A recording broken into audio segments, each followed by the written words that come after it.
مسلمان آج دعا کی حقیقت کو نہیں جانتے، اس وجہ سے دعا کی طاقت سے محروم ہو چکے ہیں اور دعا سے بالکل بے نیازی بڑھتے ہوئے ہیں۔ باوجود اتنی بڑی طاقت ملنے کے یہ دعا سب سے بڑا ہتھیار ہے جو اللہ پاک نے اپنے بندوں کو عطا فرمایا ہے۔ تو باوجود اتنا بڑا ہتھیار ہونے کے کہ جس ہتھیار کو یوز کر کے انسان کچھ بھی کروا سکتا ہے اللہ پاک سے اپنے حق میں، چاہے وہ اس کی تقدیر میں لکھا ہو یا نہ لکھا ہو۔ روایت کے اندر بالکل صاف ہے کہ صرف دعا کے علاوہ کوئی ایسی چیز نہیں ہے جو تقدیر کے فیصلوں کو ٹال سکے۔ تو دعا کی طاقت بہت بڑی طاقت ہے، لیکن مسلمان اس کی حقیقت کو نہیں جانتے، اس وجہ سے بالکل لاپرواہ ہو چکے ہیں اور دعا اگر مانگتے بھی ہے تو کوئی نتیجہ ظاہر نہیں ہوتا۔ ہر طریقے سے لوگ جو ہے دعا مانگ رہے ہیں۔ کچھ لوگ وہ ہے جو مسجدوں میں آ کے دعا مانگتے ہیں اللہ کے سامنے رو رو کے، لیکن کوئی نتیجہ ظاہر ہوتا ہوا دکھتا نہیں ہے۔ کچھ لوگ وہ ہے جو چرچ میں جا کے دعا مانگ رہے ہیں اللہ پاک سے، لیکن کوئی نتیجہ ظاہر ہوتا ہوا دکھتا نہیں ہے۔ غرض یہ کہ ہر لوگ اپنے اپنے اسٹائل سے دعائیں مانگ رہے ہیں۔ کچھ لوگ زیارتوں پہ جا کے مانگ رہے ہیں، کچھ حج پر جا کے مانگ رہے ہیں، کچھ کہیں، لیکن وہ جتنا مطالبہ کرتے ہیں دعا میں اللہ پاک سے، وہ مطالبہ پورے ہوتے ہوئے دکھتے نہیں ہیں۔ کسی کا کچھ مطالبہ ہے کہ مجھے اچھی جاب لگ جائے، کسی کا یہ مطالبہ ہے اللہ پاک سے کہ اللہ پاک میرا نکاح فلاں سے کروا دے، کسی کا یہ مطالبہ ہے کہ اللہ پاک مجھے اولاد عطا فرما، کسی کا یہ مطالبہ ہے کہ اللہ پاک مجھے قرضوں سے اور غموں سے نجات عطا فرما۔ الگ الگ جو ہے لوگ تمنائیں کرتے ہیں، الگ الگ دعائیں کرتے ہیں، لیکن نتیجے ظاہر نہیں ہو رہے، اس وجہ سے مانگنے کا من بھی نہیں کرتا۔ اور پہلے لوگوں کی زندگی اٹھا کے دیکھو، سب سے بڑا جو حصہ ملتا ہے وہ دعاؤں کا ملتا ہے۔ کئی گھنٹوں کی دعائیں مانگتے تھے پہلے لوگ، لیکن آج کیا ہوا کہ دعائیں مانگنے کا من ہی نہیں ہے۔ حالانکہ دعا کی طاقت وہاں سے شروع ہوتی ہے جہاں پر دنیا کے تمام اسباب ساتھ چھوڑ دیتے ہیں۔ یہ ڈائلاگ تو ہر کوئی مارتا ہے، یہ کون سا کہ بھئی جہاں دوائی کام نہیں کرتی وہاں دعا کام کر جاتی ہے۔ ارے دعا تو ہر جگہ کام کرتی ہے، لیکن دعا کے راز نہیں جانتے۔ دعا کا جو اللہ پاک نے قبولیت کا جو ضابطہ بیان کیا ہے، وہ ضابطہ مسلمان چھوڑ کے اللہ سے دعائیں مانگ رہے ہیں۔ جیسے مثال کے طور پہ ایک کوئی فقیر ہے، کسی فیکٹری کے مالک کے پاس پہنچے اور جانے کے بعد اس سے پیسوں کا مطالبہ کرے کہ بھائی مجھے آپ 10,000 روپے دے دیجیے، تو فیکٹری کا مالک کیا اسے دے گا؟ جتنا وہ مطالبہ کر رہا ہے کیا اسے پورا ہوئے گا کہ نہیں؟ وہ زیادہ 10 روپے دے دے گا، 50 روپے، اور کوئی اگر صدقہ خیرات اگر وہ زیادہ نکالنے والا ہے، سخی آدمی ہے، تو 500 روپے پکڑا دے گا۔ لیکن یہ جتنا فقیر مطالبہ کر رہا ہے 10,000 کا، یہ اس کا مطالبہ پورا نہیں کیا جائے گا۔ بیچارہ مانگتا مانگتا تھک جائے گا، روتا رہے گا، وہاں سے بیچارہ مایوس ہو کے لوٹے گا کہ اتنے مالدار ہوتے سی بات ابھی آپ دے نہیں رہے۔ لیکن اسے یہ نہیں پتا کہ اگر یہ 10,000 روپے لینا چاہ رہا ہے تو پیسے مانگنے کے بجائے کام آ کے مانگے۔ کیا مانگے؟ کہ کام مانگ لے کہ بھائی میں بے روزگار ہوں، آپ کے یہاں پر میرے لائق کوئی کام ہے تو بتا دیجئے۔ فیکٹری کا مالک اسے کام بتا دے گا، ہاں مجھے بھائی ورکر کی ضرورت ہے، آپ یہ کام کر لو گے کیا؟ وہ کہے گا جی کر لوں گا۔ کہ ٹھیک ہے، کتنے روپے دوں گے؟ کہ اتنے 1,000 روپے مہینہ دوں گا۔ اب مالک نے جو کام بتایا ہے، اس کے باس نے، وہ کام اگر اس نے کر دیا بالکل صحیح ڈھنگ سے پورے مہینے، تو اب اسے مانگنے کی ضرورت نہیں ہے، بلکہ فیکٹری کا جو باس ہوگا وہ خود فکر مند ہوگا کہ بھائی مجھے کل کو ورکروں کی سیلری دینی ہے۔ بالکل اسی طرح آپ سمجھ لیجئے، ہر لوگ اللہ پاک سے مانگنے میں لگے پڑے ہیں، لیکن ان کے مطالبے پورے نہیں ہو رہے جتنا ہی مانگ رہے ہیں۔ پہلے والے لوگوں کے سارے مطالبے پورے ہوتے تھے، اور یہاں پر مانگتے مانگتے تھک گئے، سارے مطالبے پورے نہیں ہو رہے۔ کیوں؟ یہ لوگ بھیک مانگ رہے ہیں، بھیک، کام مانگنے کے بجائے۔ اور اللہ پاک نے کام بتلایا ہے دعا کی قبولیت سے پہلے، ایاک نعبد و ایاک نستعین، تیری مانتے ہیں تجھ سے مانگتے ہیں۔ آسان لفظوں میں اس کا مفہوم یہ ہے، تیری مانتے ہیں تجھ سے مانگتے ہیں، ایاک نعبد و ایاک نستعین، تیری عبادت تجھ سے مدد۔ عبادت حقیقت میں بندگی کرنے کا نام ہے، اللہ کی ماننے کا نام ہے۔ تو اللہ کی مانتے ہیں اور اللہ سے مانگتے ہیں۔ ہم لوگ مان رہے ہیں اپنی من کی، کر رہے ہیں اپنی مرضی کی، اور مانگنے آ رہے اللہ سے، تو اللہ کیوں دے گا؟ تو یہ بیچارے بھیک مانگنے میں لگے پڑے، کوئی مسجد میں آ کے بھیک مانگ رہا ہے، کوئی جو ہے مندروں میں جا کے بھیک مانگ رہا ہے، کوئی چرچ میں جا کے بھیک مانگ رہا، کوئی زیارت پہ جا کے بھیک مانگ رہا۔ اب کیا ہے، جتنا مانگ رہا ہے، مانگتے مانگتے روتے روتے بیچارے مایوس ہو گئے، مانگنا بھی چھوڑ دیا۔ ہاں، کیونکہ اللہ سخی ہے تو کچھ نہ کچھ دے دیتا ہے، سخی ہے تو کچھ نہ کچھ دے دیتا ہے، لیکن جو اس کی چاہت ہے وہ ساری چاہت پوری ہو وہ نہیں ہوتی۔ اس کی وجہ کیا ہے؟ کیونکہ انہوں نے ضابطہ چھوڑ رکھا ہے۔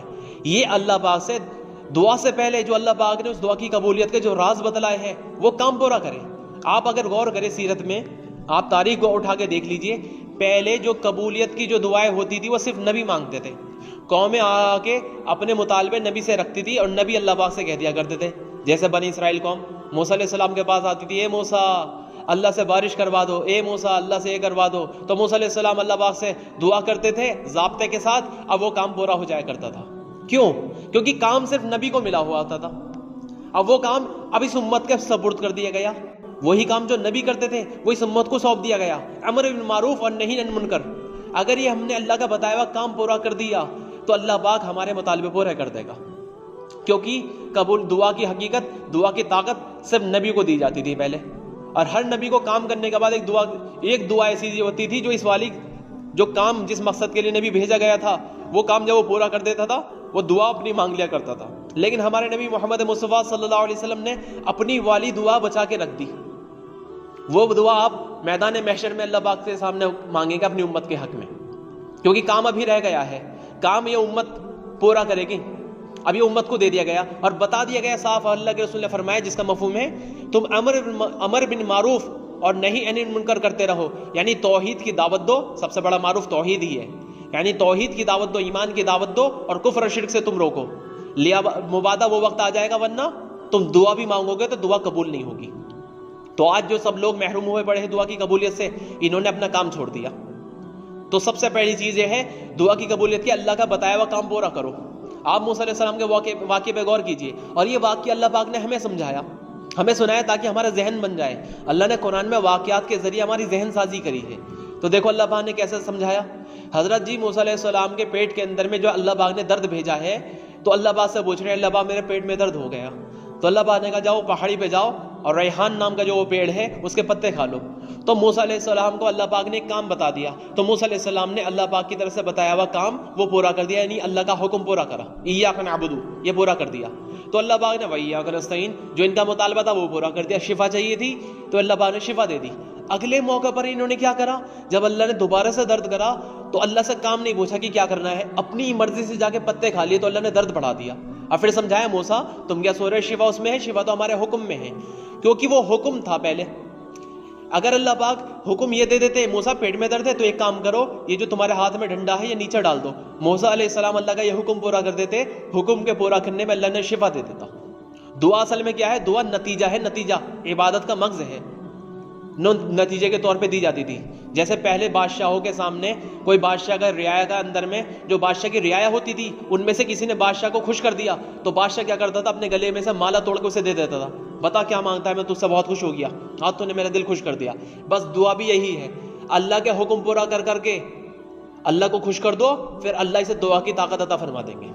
ہر ایک کو نہیں دی جائے گی، جو کام پورا کرے گا اسے دی جائے گی نتیجے کے طور پر. اب آپ دیکھیے تو موسیٰ علیہ السلام کو یہ کانسیپٹ سمجھ میں آ گیا. تو موسیٰ علیہ السلام جتنے بھی واقعات گزرے اس کے بعد کے موسیٰ علیہ السلام نے دعا سے پہلے کام مانگا، اپنا مطالبہ پورا کرنے کے لیے اللہ سے کام مانگا کہ کیا کرنا ہے. جیسے آپ دیکھ لیجئے فرعون نے موسیٰ علیہ السلام کے مقابلے میں جادوگر بلائے اور جادوگروں نے سانپ چھوڑ دیے موسیٰ علیہ السلام کی طرف جادو کے. وہ بہت سارے سانپ آ رہے تھے تو ان کے پاس اسباب موجود تھا سانپ کو مارنے کا، یعنی ڈنڈا موجود تھا، لیکن اپنے ڈنڈے سے سانپ کو نہیں مارا کیونکہ اسباب سے کچھ نہیں ہوتا، اللہ کے حکم سے ہوتا ہے. تو اس لیے اللہ سے پوچھ رہے اللہ پاک مجھے کیا کرنا ہے، اور نہ ہی دعا مانگ رہے کہ اللہ پاک مجھے سانپ سے بچا لے، بلکہ کام مانگ رہے ہیں اللہ کیا کرنا ہے. تو اللہ پاک نے حکم دے دیا موسیٰ ڈنڈا چھوڑنا ہے. اب بتائیے اللہ نے اس وقت ایک کام بتا دیا، موسیٰ علیہ السلام نے وہ اللہ کا حکم پورا کر دیا، ڈنڈا چھوڑ دیا. تو اللہ نے ان کا مطالبہ پورا کر دیا. مطالبہ کیا تھا، سانپ سے بچنے کا. تو ان کے ڈنڈے کو اللہ نے اتنی بھینکر شکل کا سانپ بنایا، بہت بڑا، جتنے سانپ آ رہے تھے وہ سب کو نکل گیا اور ان کی جان بچا لی گئی. اگلا واقعہ یہ ہوا کہ موسیٰ علیہ السلام قوم کو لے کے نکل رہے تھے، راستہ بھٹک کے سامنے دریا آ گیا، دریائے نیل، ریور نائل بھی بولتے اسے. اب پیچھے فرعون پورا لشکر کے ساتھ آ گیا. اب قوم پکار اٹھی موسیٰ تو نے تو ہمیں مروا ہی دیا. جو کہا موسیٰ علیہ السلام نے گھبراؤ مت، میرے ساتھ میرا اللہ ہے. اللہ کس کے ساتھ ہوتا ہے، یہ ڈائلاگ تو کوئی بھی مار دے کہ اللہ میرے ساتھ ہے، بلکہ اللہ اس کے ساتھ ہوتا ہے جو اللہ کا حکم پورا کرتا ہے. تو موسیٰ علیہ السلام نے کہا گھبراؤ مت، میرے ساتھ میرا اللہ ہے. تو اب اللہ پاک سے دعا بھائی یہ بھی نہیں مانگ رہے اللہ پاک کوئی فرشتے بھیج دے جو میری مدد کر دے یا پھر اس دشمن سے میری حفاظت فرما دے، نہیں، بلکہ کام مانگ رہے اللہ پاک کیا کرنا ہے. حالانکہ ان کے پاس ایک سبب موجود تھا، ڈنڈا. اس ڈنڈے کو گھما کے فرعون کو مار سکتے تھے یا پھر اسے سانپ بنا کے جو پہلے دیکھ چکے سانپ بنا کے دوڑا سکتے تھے، لیکن نہیں، اللہ سے پوچھ رہے اللہ پاک کیا کرنا ہے. تو اللہ پاک نے ایک کام بتا دیا موسیٰ اس ڈنڈے کو دریا پر مارنا ہے. اب دیکھو اللہ کا حکم سمجھ میں نہیں آئے گا. عقل تو یہ کہہ رہی ہے ڈنڈا فرعون کے سر پہ مارنا چاہیے، لیکن نہیں، اللہ نے کیا بتایا، جو حکم دے رہے ہیں یقین کے ساتھ اس حکم کو پورا کر دو، اللہ کام بنا دے گا۔ اس لیے فرمایا گیا ہے دعا مومن کا ہتھیار ہے، یعنی ایمان والے کا، جس کے پاس ایمان ہے اس کا ہتھیار بنے گی دعا۔ تو موسیٰ علیہ السلام نے کیا کرا، اللہ کا حکم پورا کر دیا، ڈنڈا مار دیا دریا کے اوپر، اللہ نے دریا پھاڑ دیا اور پانی کو کھڑا کر دیا، ہر راستہ ایسا بڑا تھا جیسا بڑا پہاڑ، ان کی قوم کو انہیں گزار دیا، فرعون کو اس میں گر کر کے ختم کر دیا۔ اگلے موقع پہ کیا ہوا، موسیٰ علیہ السلام اور قوم میدان میں رہ رہے تھے، ریگستانی علاقے میں، صحرا میں۔ اب کیا ہوا، قوم کو لگی پیاس، تب موسیٰ علیہ السلام سے کہا، یہ موسیٰ پیاس لگی ہے۔ تو موسیٰ علیہ السلام نے اللہ پاک سے یہ نہیں کہا اللہ پاک بارش برسا دے، نہیں، اللہ پاک سے کہاں مانگ رہے، اللہ پاک پیاس لگی ہے، کیا کرنا ہے، اے موسیٰ ڈنڈا مارنا ہے، کہاں پر، پتھر پر۔ عقل تو یہ کہہ رہی ڈنڈے سے کھود کھود کے جب تک کھودو جب تک پانی نکلے، لیکن نہیں، اللہ پاک نے جو حکم دیا ہے اس میں عقل نہیں لڑانی، حکم پورا کر دینا ہے، پھر اللہ پاک تمہارا جو مطالبہ وہ پورا کر دے گا۔ انہوں نے اللہ کا حکم پورا کر دیا، اللہ کی طرف سے بتایا ہوا ایک کام، یعنی ایاک نعبد، تو کیا کرا، انہوں نے حکم پورا کر ڈنڈے پر ڈنڈا مارا کرے پہ پتھر کے اوپر، اللہ نے پتھر کے اندر سے ہی پانی کے 12 چشمے جاری کر دیے، ان کا مطالبہ پورا کر دیا گیا۔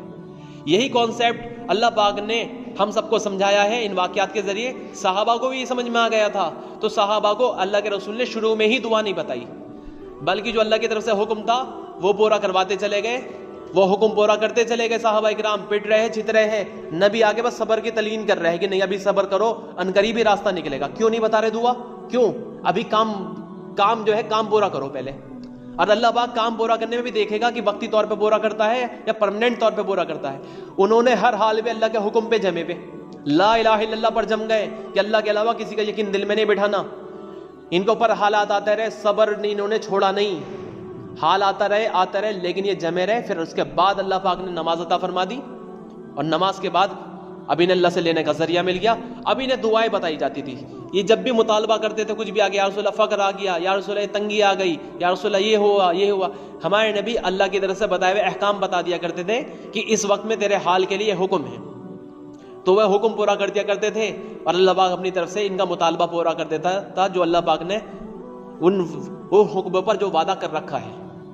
ہم کیا کر رہے ہیں، ہم نے صرف دعائیں اٹھا لی مسنون دعاؤں میں سے، اور چاہ رہے ہیں ہمارا کام پورا ہو جائے۔ ارے وہ مسنون دعائیں تو انہیں دی گئی تھی جو کام کر رہے تھے، جیسے پن کوڈ ہوتا ہے کہ بھائی تم نے جو ہے کام کر دیا، اب یہ پن کوڈ ہے، اب جو ہے اس پن کوڈ کے ذریعے آپ جو ہے اپنے اکاؤنٹ میں سے پیسہ نکال لو، آیا سمجھ میں؟ اسی طرح بالکل وہ لوگ کام کر رہے تھے، اللہ کا حکم پورا کرتے جا رہے تھے، اللہ کے حکموں پر محنت کر رہے تھے، تو یہ دعا کی قبولیت کی طاقت دے دی گئی۔ اب اللہ کے رسول جب بھی ان کے اوپر حال آیا کام کرتے کرتے، تو انہوں نے کیا کرا، اللہ کے رسول نے انہیں کوئی عمل بتا دیا، کوئی دعا بتا دی، اور اس دعا پر ان کا کام پورا ہو جایا کرتا تھا۔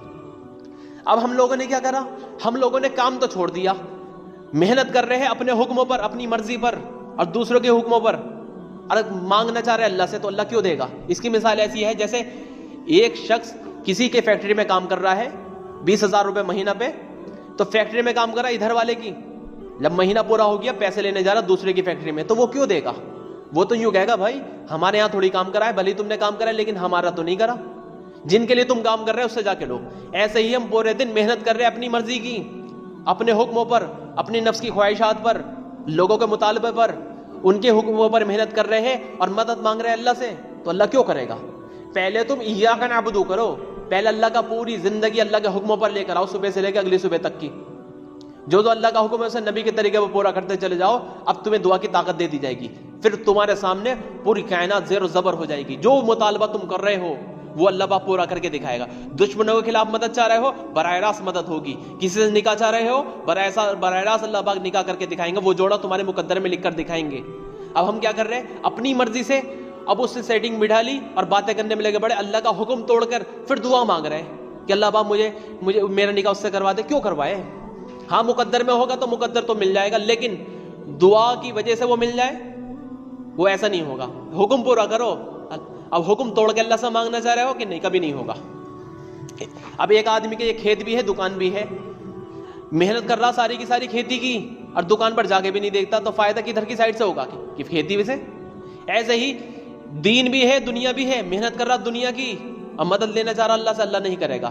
اسباب اور دعا کا کوئی جوڑ نہیں ہے، اسباب اور دعا کا کوئی جوڑ نہیں ہے۔ لوگ اسباب پر محنت کر رہے ہیں اور دعا مانگ رہے ہیں اللہ سے، تو اللہ ان کی دعا قبول نہیں کرے گا، ان کے لیے کوئی مدد نہیں بھیجی جائے گی۔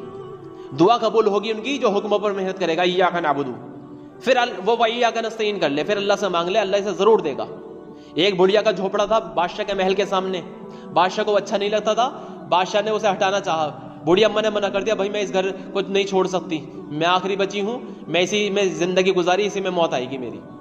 تو ایک مرتبہ بوڑھی اماں گئی بھی تھی لکڑی چگنے کے لیے، بادشاہ نے دیکھا موقع اچھا ہے، سینکوں کو بھیج کر وہ جھوپڑا بالکل صاف کر دیا وہاں سے۔ بوڑھی اماں واپس آئی شام کے وقت میں تو دیکھا جھوپڑا ہی نہیں ہے میرا، تو سینکوں سے پوچھا میرا جھوپڑا کدھر ہے؟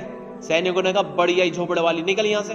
تو بوڑھی اماں نے سیدھا کے سیدھے ایک دم ہاتھ مارا، ایک سینک روکتے چلے گئے، سیدھا اندر پہنچ گئے دربار میں، بادشاہ کے محل میں، اور دعا میں ہاتھ اٹھا دیے۔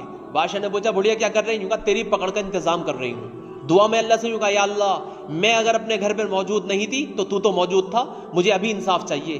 بادشاہ کو اللہ پاک نے اس کے محل سمیت زمین میں دھسا دیا ایک دعا پر۔ اب بتائیے بوڑھی اماں کی دعا ایسی ڈائریکٹ ہو رہی ہے، اور ہم لوگ اتنا سال ہو گئے دعائیں مانگتے مانگتے کچھ ہونے کو تیار نہیں ہے۔ مسئلہ کیا ہے؟ وہ لوگ ضابطے پر تھے، اللہ پاک نے دعا قبول کرنے کا جو ضابطہ بیان کیا ہے وہ شرطیں پوری کرتے تھے، اللہ کی طرف سے وہ وعدے پورے ہو جایا کرتے تھے۔ ورنہ اللہ پاک نے بتاؤ اذان کے بعد دعا قبول کریں گے، یہ بتایا ہے۔ جمعے کے دن جو خطبہ ہوتا ہے ان دو خطبے کے بیچ میں جو دعا کرتا ہے وہ قبول ہوتی ہے۔ عصر کی نماز کے بعد جمعے کے دن جو ہے دعا قبول کی جاتی ہے خاص طور سے، اور ہر فرض نماز کے بعد ایک دعا ضرور قبول ہوتی ہے۔ اس لیے ایک صحابی فرمایا کرتے تھے، عبداللہ ابن مسعود رضی اللہ عنہ، تم اپنی حاجتوں کا فرض نمازوں کے لیے مؤخر کر کے رکھا کرو کہ فرض نماز آئے گی اس کے بعد اپنی حاجت اللہ سے کہہ دیں گے اور وہ حاجت پوری ہو جائے گی۔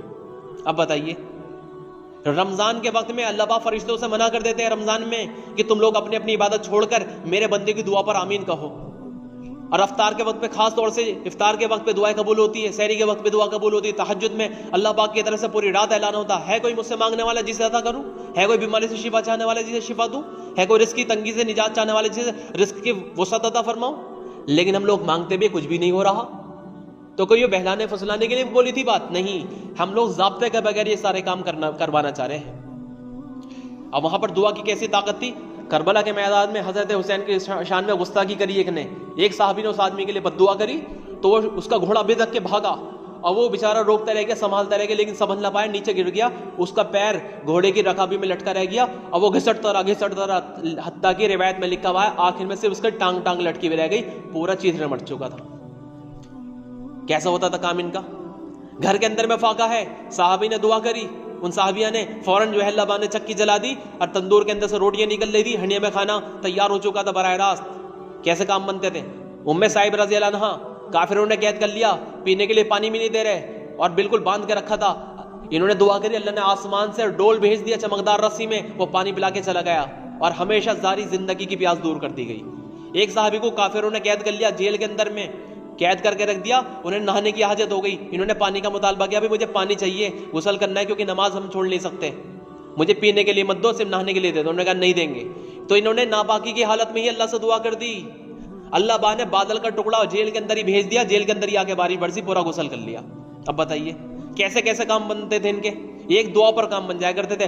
بارش ہو رہی تھی، صحابہ کی جماعت جا رہی تھی، ایک صحابی نے دعا کری، دوسرے صحابی نے ان کی دعا پر آمین کہا، یا اللہ ہم یہ نہیں کہہ رہے بارش نہ کر، بارش ہو رہی ہوتی رہے، بس ہم یہ چاہ رہے ہم نہ بھیگے، ہم بھیگنا نہیں چاہتے۔ پوری جماعت چل کے حضرت عمر رضی اللہ عنہ کے پاس پہنچی، جب حضرت عمر بن خطاب رضی اللہ عنہ نے دیکھا سب لوگ بھیگے ہوئے، دونوں بچے ہوئے، پوچھا تم کوئی اور راستے سے آئے ہو کیا؟ کہ نہیں ہم تو اسی راستے سے آئے ہیں۔ تو تم کیوں نہیں بھیگے؟ کہ ہم نے اللہ سے دعا کر دی تھی۔ بھائی اور لوگ کے لیے بھی کر دیتے، کیا یہ اچھا تھا؟ آپ بتاؤ دعاؤں پہ کیسے کام بنتے تھے ظاہر کے خلاف۔ تو یہ دعا ہم سب کو دے دی گئی ہے، اللہ پاک نے کہہ دیا اگر تم دعا نہیں مانگو گے تو اللہ پاک بھی تمہاری کوئی پرواہ نہ کرے گا، تمہارا رب بھی تمہاری کوئی پرواہ نہ کرے گا، اور اللہ پاک اس شخص کو بہت زیادہ پسند کرتے ہیں جو خوب دعائیں کرتا ہے۔ اس لیے ہم سب لوگ اس دعاؤں کی حقیقت تک پہنچنے کے لیے اللہ کے حکموں پر محنت کریں، اس لیے، اور اس میں سب سے بڑا حکم ہے امر بالمعروف اور نہی عن المنکر، توحید کی دعوت دو۔ توحید کیا ہے؟ اللہ سے ہونے کو توحید نہیں بولتے، صرف غیر اللہ سے نہیں ہوتا اور صرف اللہ سے ہوتا ہے، اسے توحید بولتے ہیں۔ اللہ کے علاوہ تمام چیزوں کا یقین دل میں سے نکالنے کی دعوت دو اور کفر و شرک سے روکنے کی دعوت دو، تو کیا ہوگا؟ تم ایمان، اللہ پاک اس کے نتیجے میں ایمان عطا فرمائے گا، اور پھر حدیث میں مفہوم ہے دعا مومن کا ہتھیار ہے، تو پھر دعا تمہارا ہتھیار بن جائے گی۔ کوئی سی بھی حاجت اور کوئی سی بھی مصیبت، کوئی سی بھی پریشانی، کوئی سی بھی بیماری قیامت تک جو آنے والی تھی، اللہ کے رسول نے ایسی نہیں چھوڑی جس کے بارے میں اللہ کے رسول نے عمل یا پھر دعا نہ بتلائی ہو۔ ہم سب لوگ کیا کریں؟ ہم سب لوگ ان دعاؤں کو اپنائیں، لیکن اس دعا کا ضابطہ پورا کر کے۔ پھر دیکھو اللہ پاک کیا کرے گا، ہمارے ساری حاجتیں اپنے براہ راست پورا کرے گا۔ دنیا اللہ پاک نے حاجت پوری کرنے کے لیے بھیجی نہیں، دنیا تو اللہ پاک نے، میں نے پہلی والی کلپ میں بتایا تھا، جسے نہ سمجھ میں آئی ہو اس کا لنک میں نے ڈسکرپشن میں ڈال دیا ہے، وہ سن سکتا ہے۔ اللہ پاک نے تو دنیا صرف اور صرف آخرت بنانے کے لیے عطا فرمائی تھی۔ ہم سب لوگوں نے سوچا دنیا پر محنت کر کے ہماری حاجتیں پوری ہو جائے گی، ہماری تمنائیں پوری ہو جائے گی، ہرگز نہیں ہو سکتی۔ اللہ پاک نے حاجتیں اور ہمارے مطالبے، ہماری چاہتیں پوری کرنے کے لیے دعا والا راستہ بتلا دیا ہے، اور اس راستے کی دعا مانگنی ہر نماز میں فرض کر دی ہے۔ اہدنا الصراط المستقیم، یہ سیدھا والا راستے پہ چلنے کی جو دعا کیا ہے، یہ اس لیے مانگی جا رہی ہے کہ تاکہ ہمیں دعا کی حقیقت مل جائے۔ غیر المغضوب علیہم ولا الضالین، اس راستے سے بچنے کی دعا اللہ پاک اس لیے منگوا رہا ہے تاکہ غلط راستہ ہم چھوڑ دیں۔ اسبابوں پر، یہ غیر المغضوب والے وہ قومیں تھی جو اسبابوں پر محنت کرتی ہی تھی اور اسی پر کامیابی سوچ رہی تھی، اور اہدنا الصراط المستقیم والے وہ لوگ تھے جو احکام پر محنت کر کے براہ راست اپنے مطالبے اللہ سے پورا کرا لیا کرتے تھے۔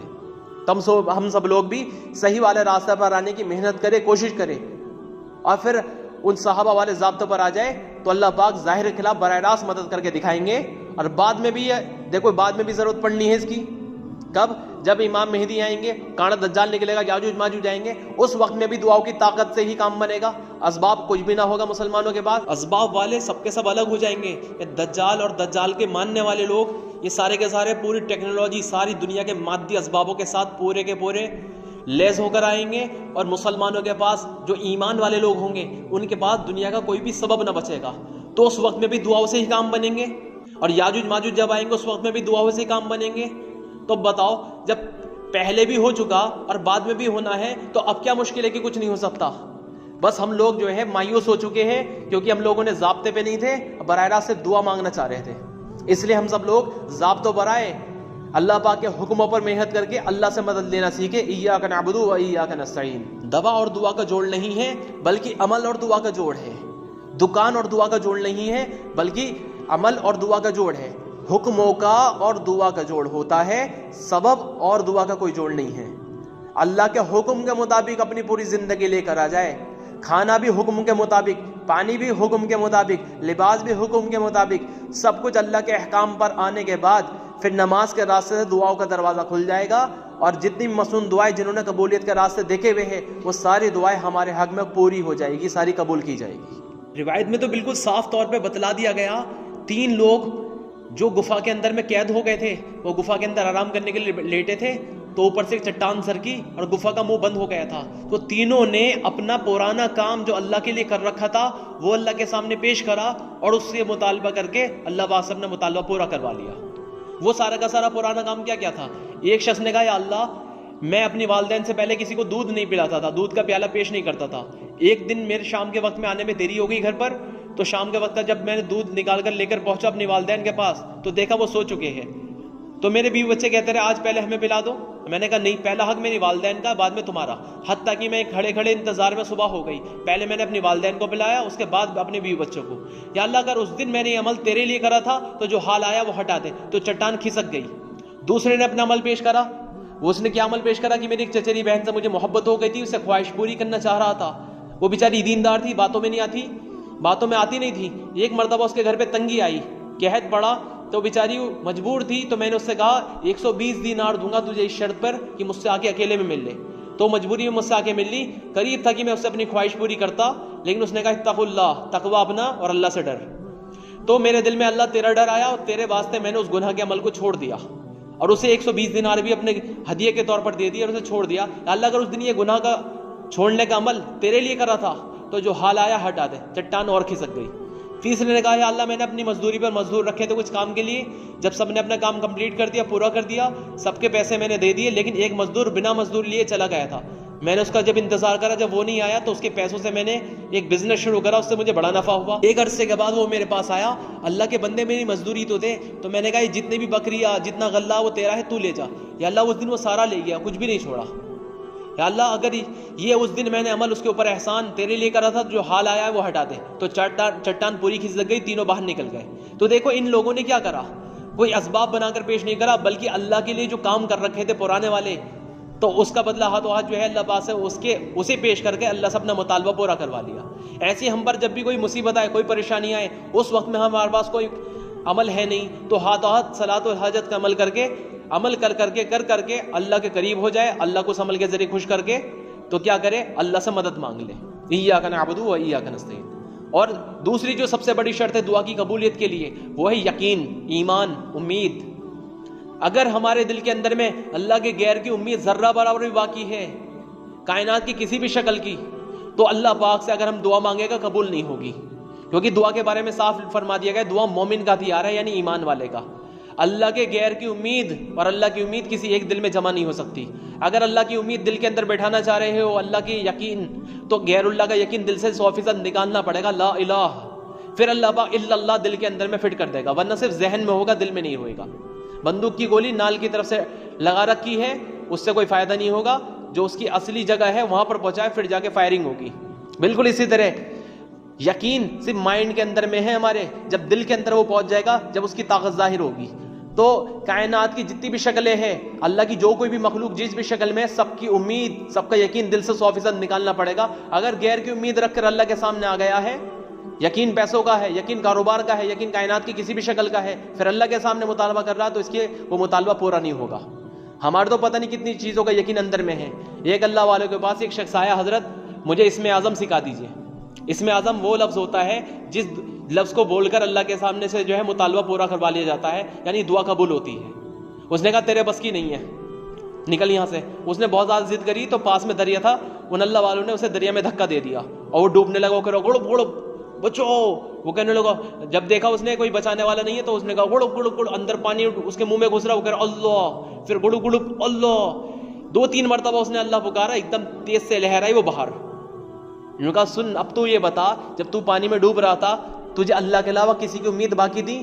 کہ حضرت کھڑے تو صرف آپ ہی تھے, تو مجھے پتا تھا کہ آپ تو مدد کرنے والے ہیں نہیں, آپ نہیں پھینکا تھا, تو صرف اللہ ہی یاد آ رہا تھا. انہوں نے کہا جیسے اس وقت میں جب تو دریا میں تھا, سب کی امید تیرے دل سے نکل گئی تھی, صرف اللہ کی امید تیرے دل میں باقی تھی. جس دن تیرا دل خالصتاً ایسا ہو جائے گا, اس دن جو لفظ بھی تو اللہ کے سامنے پیش کر کے دعا مانگے گا, اللہ پاک وہی دعا قبول کر لے گا فوراً, اور وہی لفظ تیرے لیے اسم اعظم بن جائے گا. ہم لوگوں کے لیے اسم اعظم اتنے سارے لفظ بتائے اللہ والوں نے, کسی نے کچھ, لیکن ہم لوگ پڑھ کے بھی مانگتے, جب بھی نتیجہ ظاہر نہیں ہوتا. اس کے ساتھ اصل میں دل کی کیفیت کی بھی شرط تھی, کہ دل کے اندر اللہ کے غیر کی امید 100% نکل جائے. اس لیے نبیوں نے آ کے سب سے پہلے ساری چیزوں کا یقین نکلوایا. اللہ کے رسول نے, جو صحابہ پٹ رہے تھے مکے کے اندر میں, چھت رہے تھے, حالات آ رہے تھے, انہیں دعائیں نہیں بتائی کہ پہلے امید نکالنے کی محنت چل رہی ہے, کہ ساری امیدیں دل سے نکل جائے, صرف ایک خالصۃ اللہ کی امید دل کے اندر باقی رہ جائے. جب 100% صرف اللہ کی امید دل میں باقی رہ گئی, اب جو ہے دعا کی طاقت کے جو ہے مظاہرہ کروا دیا. سب لوگ دعاؤں سے اپنے کام بنوا لیا کرتے تھے. اللہ پاک نے قرآن میں بالکل صاف فرما دیا کہ جب ان کی کشتی بھنور میں پھنس جاتی ہے, تو جتنے لوگوں کو یہ پکارا کرتے تھے, جن کی امید رکھتے تھے, وہ سب کھوئے جاتے ہیں. صرف ایک اللہ کی امید ان کے دل میں باقی رہتی ہے, اور ہمیں پکارنے لگتے ہیں. اور جب ان کی آہو زاری سے ہم ان کی کشتی بھنور کے پار لگا دیتے ہیں, کنارے لگا دیتے ہیں, تو یہ بالکل ہمیں بھول جاتے ہیں. یہ بہت بڑی حماقت ہے. تو صاف فرما دیا, یعنی جب مصیبت آ گئی تو کیا ہوا, جتنوں کی امید تھی, کیونکہ ان میں سے کوئی بھی امید اب پوری نہیں کر سکتا تھا کشتی بھنور کے بیچ میں, وہاں پر کوئی بھی چیز مہیا نہیں تھی, کوئی بھی مدد کرنے والا نہیں تھا, تو سوائے اللہ یاد آیا اس وقت میں. لیکن جب واپس اسباب میں پہنچ گئے, تو امید سب کی واپس لگ گئی, اور اللہ کو بالکل بھلا دیا. جیسے ہم لوگ کرتے ہیں دنیا کے اندر میں, ہم لوگ کیا کرتے ہیں, اللہ کی امید جب ہوتی ہے جب اسباب کی امید ختم ہو جاتی ہے. مثال کے طور پہ, جب دوائی مہیا ہو رہی ہے تو اللہ یاد بھی نہیں آ رہا, جب پیٹرول بائک میں موجود ہے تو اللہ یاد بھی نہیں آ رہا, جہاں پیٹرول ختم تو اللہ کی طرف متوجہ, اللہ پاک کسی طرح بس مجھے پیٹرول پمپ تک پہنچا دے, کسی طرح پیٹرول پمپ تک پہنچا دے. اور جہاں دوائی نے کام کرنا بند کر دیا, ڈاکٹر نے کہہ دیا بھائی لا علاج, اب اللہ یاد آ رہا, اللہ تو ٹھیک کر دے, اللہ ٹھیک کر دے. سر میں درد تو اللہ یاد نہیں آیا تھا, سر میں درد میں سوچو تو صحیح یہ مسئلہ کیا ہو رہا. اور حتیٰ کہ بس امید وہاں تک رہتی ہے جہاں تک اس مریض کے اندر جان ہوتی ہے, اور جان ختم تو دعا بھی ختم. سوچ رہے جب تک دیکھو ہمارا معاملہ ہی ہو گیا, جب تک اسباب ساتھ ہے تو دعا کی طاقت بھی سوچتے ہیں کہ اب ظاہر ہو جائے گی, کیونکہ دعا اور اسباب کا جوڑ سمجھتے ہیں. صحابہ ایسے نہیں تھے, مریض اگر مر بھی گیا, ان کا کسی کا انتقال بھی ہو گیا, تب بھی امید باقی رہتی تھی. براہ راست زندہ کروا کے دکھایا ہے. صاحب رضی اللہ عنہ نے اپنے بیٹے کو زندہ کروا کے دکھایا, ایک تابعین نے اپنے گدھے کو زندہ کرا کے دکھایا. تو جو چاہے کروا لیا کرتے تھے. تو اس لیے ہم سب لوگ کیا کریں, ہم لوگ 100% امید اللہ کے علاوہ کی نکال دے دل کے اندر سے. یہ اسباب ہے تب بھی امید اللہ کی ہو، اور جب اسباب نہیں ہو تب بھی امید اللہ کی ہو. ایسا نہیں ہو کہ اسباب نہیں ہے تب بھی امید اسبابوں کی ہے، اور اسباب ہے تب بھی امید اسبابوں سے ہے. ہر چیز کا نفع نقصان کا یقین نکالنا پڑے گا، اور 100% اللہ کو رب مان کر پھر دعا کی طاقت کا اظہار ہوگا، اس کا مظاہرہ ہوگا اللہ کی طرف سے. ہر چیز کا یقین، ہر چیز کی امید دل سے نکالنی پڑے گی، اور 100% اللہ کو رب ماننا پڑے گا کہ صرف اللہ ہی میری تمام حاجتوں کا پورا کرنے والا ہے، کسی سبب سے نہیں ہوتا. اور وہ بڑا رحمان اور رحیم ہے، وہ بڑا رحم کرنے والا ہے، مہربانی کرنے والا ہے. قیامت کے دن کا بھی مالک وہی ہے، میں اسی کی مانوں گا اور اسی سے مانگوں گا. ایاک نعبد و ایاک نستعین، یہی سیدھا راستہ ہے. اس لیے ہمیں غیر المغضوب والے راستے سے بچنا ہے، یعنی اسبابوں کو محنت کا میدان نہیں بنانا، بلکہ اسبابوں کے اندر اللہ کے حکموں کو محنت کا میدان بنانا ہے، اور امید صرف اللہ کی رکھنی ہے. یہی متوکلین لوگ ہیں، یہی توکل کرنے والے لوگ ہیں، یہی اصل ایمان والے ہیں.